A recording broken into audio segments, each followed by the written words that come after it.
RSS राष्ट्रीय Swayamsevak Sangh. RSS को कुछ लोग दर घटिया और बहुत बुरा बताते हैं, तो वहीं कुछ लोग इसे दुनिया का सबसे बेहतरीन संगठन बताते हैं। लेकिन एक सच जो कोई नहीं टाल सकता कि आरएसएस भारत का एक ऐसा सामाजिक और राजनीतिक संगठन है जिसकी हमेशा चाय पर चर्चा होती है, चाहे फिर वह किसी भी वजह से हो।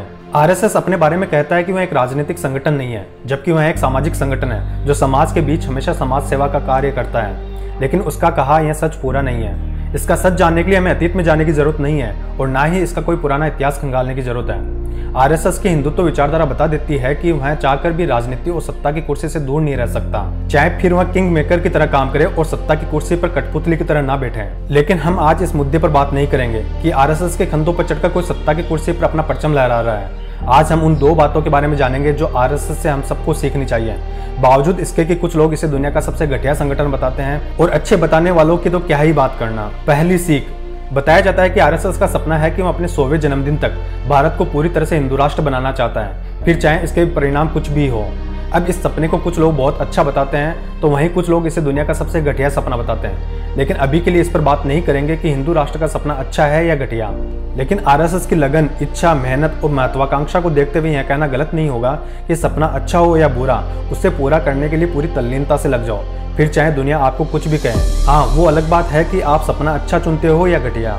दूसरी सीख, हर इंसान और संगठन की तरह आरएसएस की भी सामाजिक और राजनीतिक स्तर पर जमकर आलोचना होती है, और आलोचना एक ऐसा खाना है जिसे खाए बिना खाना ही नहीं पचता।